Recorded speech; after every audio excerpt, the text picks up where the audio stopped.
بسم اللہ الرحمن الرحیم۔ السلام علیکم، میں ہوں آپ کا بھائی عباس حمدانی، آپ دیکھ رہے ہیں جعفریات ٹی وی۔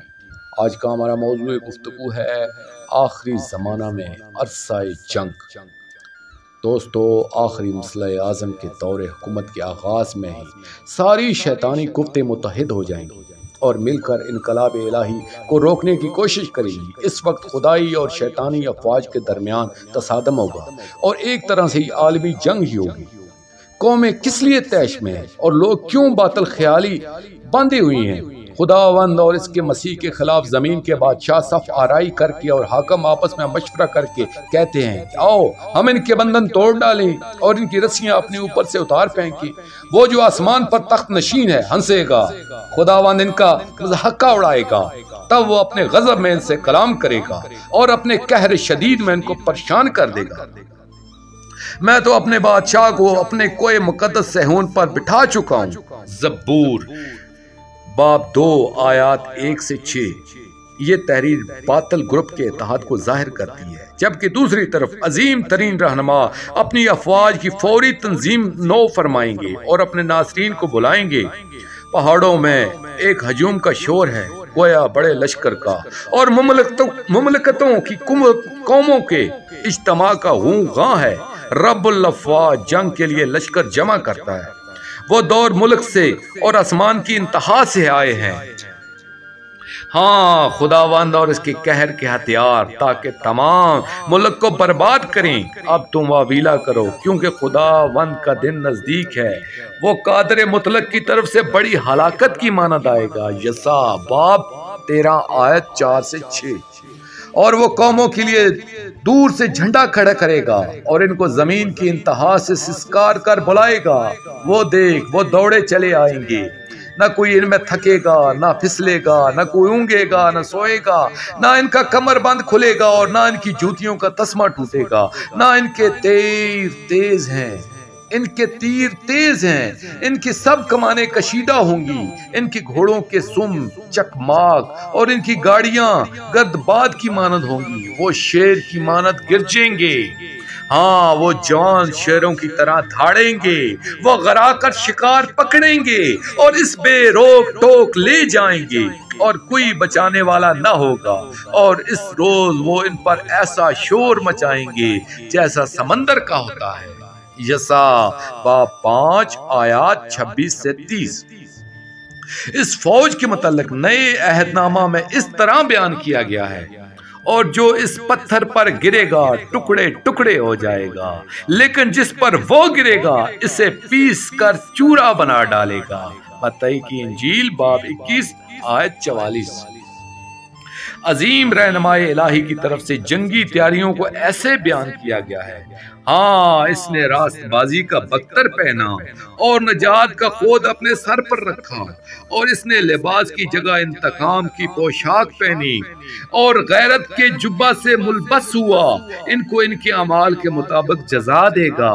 وہ اپنے مخالفوں پر قہر کرے گا اور اپنے دشمنوں کو سزا دے گا اور جزیروں کو بدلہ دے گا۔ جب دشمن سیلاب کی طرح آئے گا تو خداوند کی روح بن کر اس کے خلاف علم جنگ بلند کرے گا۔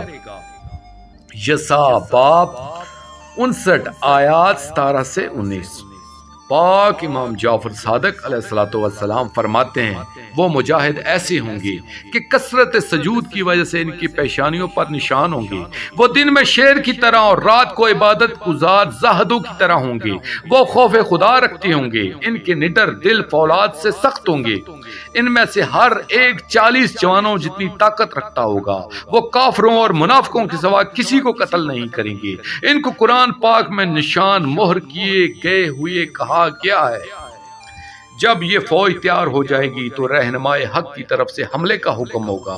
بے شمار ظالمین اور مخالفین کو تیغ کیا جائے گا، اور افواج الہی کے چند مجاہدین بھی شہادت پائیں گے۔ ایسے ہر شہید کو غزوہ بدر کے شہیدوں سے زیادہ اجر عطا ہوگا۔ کچھ احادیث بیان کرتی ہیں کہ ان کے ہر شہید کو جنت میں 70 شہدائے بدر کے برابر اجر دیا جائے گا۔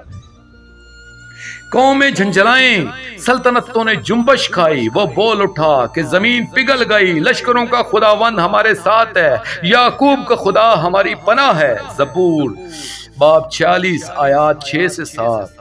دیکھو خداوند دور سے چلا آتا ہے، اس کا غضب بھڑکا اور دھوئیں کا گہرا بادل اٹھا، اس کے لب قہر آلودہ ہیں اور اس کی زبان بھسم کرنے والی آگ کی مانند ہے۔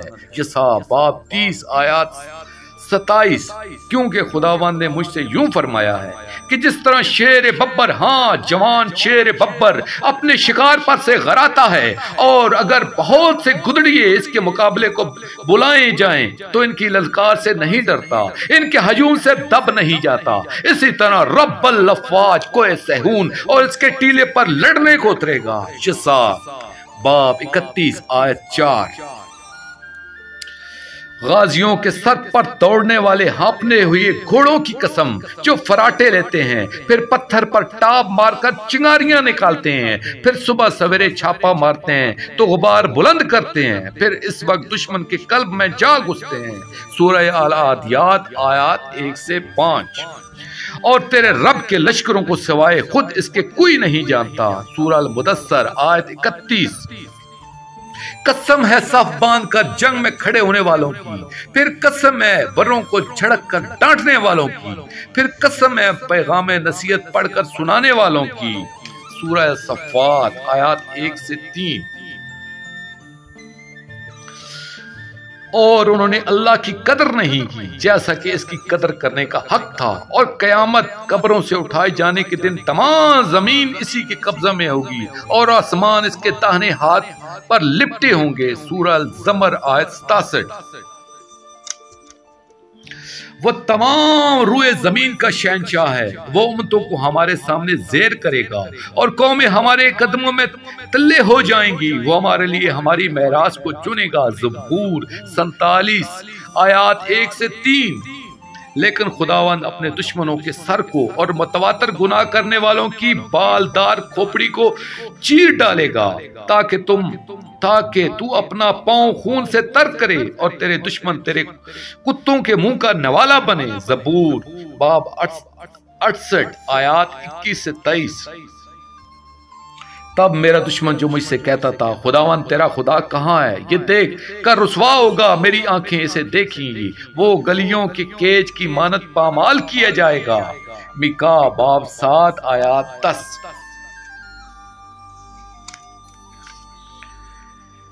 دوستو اس عظیم جنگ کے چند مناظر کا صحائف آسمانی کے مطابق نقشہ کھینچنے کی کوشش کی گئی ہے، جو خدائی اور شیطانی فوجوں کے درمیان لڑی جائے گی۔ ان کا انجام صاف طور پر معلوم ہو گیا ہے۔ مختلف صحائف نے جو معلومات دی ہیں وہ یکساں اور مطابقت رکھنے والی ہیں، اس لیے یہ بات بالکل اظہر من الشمس ہے کہ وہ ہستی جس نے مستقبل میں ظاہر ہونا ہے وہ ایک اور صرف ایک ہی ہے، جس کا انبیاء معصوم نے وعدہ کیا ہے۔ آخری عظیم ترین مسلح حق تعالیٰ ان کو جلدی بھیج دے، آمین یا رب العالمین۔ دوستو آخر میں شکریہ ادا کروں گا اپنے مرشد کریم سید محمد جعفر الزمان نقوی البخاری سرکار دامت اللہ تعالیٰ کا۔ یہ مضمون میں نے ان کی کتاب موعود الرسل یعنی دنیا کا آخری مسئلہ اعظم سے پیش کیا ہے۔ اور آخر میں اپنے پاک شہنشاہ کی بارگاہ میں دعا کریں گے، اللہ جل یا سلطان المنصور، یا موعود الرسل، یا امان الخائفین، اجل اللہ تعالی فرجک، وصلوات اللہ علیکہ، یا ربا محمد و آل محمد صلی اللہ محمد و آل محمد، واجل فرج آل محمد صلی اللہ علیہ وسلم۔